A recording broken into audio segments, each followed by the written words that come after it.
आज का बाइबल का वचन यशायाह का ग्रंथ अध्याय 40 वचन 1 से 5, 9 से 11। सन पौलुस का तीतुस के नाम पत्र अध्याय 2 वचन 11 से 14 और अध्याय 3 वचन 4 से 7। और आज का सुसमाचार सन लूकस के अनुसार अध्याय 3 वचन 15, 16, 21 और 22। यशायाह का ग्रंथ अध्याय 40 वचन 1 से 5, 9 से 11। तुम्हारा ईश्वर यह कहता है, मेरी प्रजा को सांत्वना दो, सांत्वना दो। यरूशलेम को धारस बंधाओ और पुकार कर उससे यह कहो कि उसकी विपत्ति के दिन समाप्त हो गए हैं और उसके पाप का प्रायश्चित हो चुका है। प्रभु ईश्वर के हाथ से उसे सभी अपराधों का पूरा पूरा दंड मिल चुका है। यह आवाज़ आ रही है, निर्जन प्रदेश में प्रभु का मार्ग तैयार करो, हमारे ईश्वर के लिए मैदान में रास्ता सीधा करो दो। हमारे ईश्वर के लिए मैदान में रास्ता सीधा कर दो। हर एक घाटी भर दी जाए, हर एक पहाड़ और पहाड़ी समतल की जाए, खड़ी चट्टान को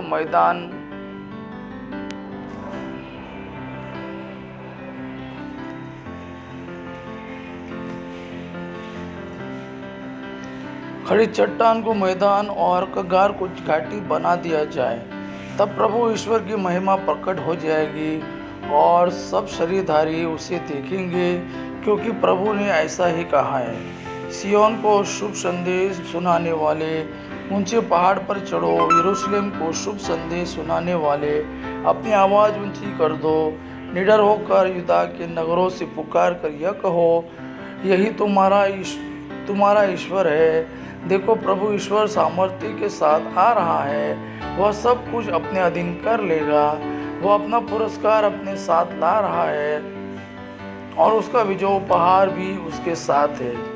वह गडरिया की तरह अपना रेवड़ चराता है, वह मेमने को उठाकर अपनी छाती से लगा लेता और दूध पिलाने वाले भेड़े धीरे धीरे ले चलता है। सेकेंड रीडिंग दूसरा वचन सन पौलुस का तीतुस के नाम पत्र अध्याय 2 वचन 11 से 14 और अध्याय 3 वचन 4 से 7। क्योंकि ईश्वर की कृपा सभी मनुष्यों की मुक्ति के लिए प्रकट हो गई है। वह हमें यह शिक्षा देती है कि आध्यात्मिकता तथा विषय वासना त्याग कर हम इस पृथ्वी पर संयम, न्याय तथा भक्ति का जीवन बिताए और उस दिन की प्रतीक्षा करें जब हमारी आशाएं पूरी हो जाएगी और हमारे महान ईश्वर एवं मुक्तिदाता ईसा मसीह की महिमा प्रकट होगी।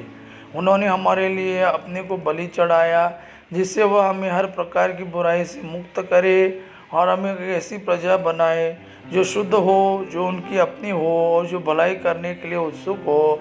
किंतु हमारे मुक्तिदाता ईश्वर की कृपालुता तथा मनुष्यों के प्रति उसका प्रेम पृथ्वी पर प्रकट हो गया। उसने नवजीवन के जल और पवित्र आत्मा की संजीवन शक्ति द्वारा हमारा उद्धार किया। उसने हमारे किसी पुण्य कर्म के कारण ऐसा नहीं किया, बल्कि इसलिए कि वह दयालु है। उसने हमारे मुक्तिदाता ईसा मसीह द्वारा हमें प्रचुर मात्रा में पवित्र आत्मा का वरदान दिया, जिससे हम उसकी कृपा की सहायता से धर्मी बनकर अनंत जीवन के उत्तराधिकारी बनने की आशा कर सके। आज का सुसमाचार सन लूकस के अनुसार अध्याय 3 वचन 15 से 16, 21 और 22। जनता में उत्सुकता बढ़ती जा रही थी और यूहन्ना के विषय में सब मन ही मन सोच रहे थे कि कहीं यही तो मसीह नहीं है। इसलिए यूहन्ना ने सबों से कहा, मैं तो तुम लोगों को जल से बपतिस्मा देता हूँ, परंतु एक आने वाले हैं जो मुझसे अधिक शक्तिशाली है। मैं उनके जूते का फीता खोलने योग्य नहीं हूँ। वह तुम लोगों को पवित्र आत्मा और आग से बपतिस्मा देंगे। सारी जनता को बपतिस्मा मिल जाने के बाद ईसा ने भी बपतिस्मा ग्रहण किया। इसे ग्रहण करने के अनंतर वो प्रार्थना कर ही रहे थे कि स्वर्ग खुल गया। पवित्र आत्मा कपोत जैसे शरीर के रूप में उन पर उतरा और स्वर्ग से यह विनवाणी सुनाई दी, तू मेरा प्रिय पुत्र है, मैं तुझ पर अत्यंत प्रसन्न हूँ।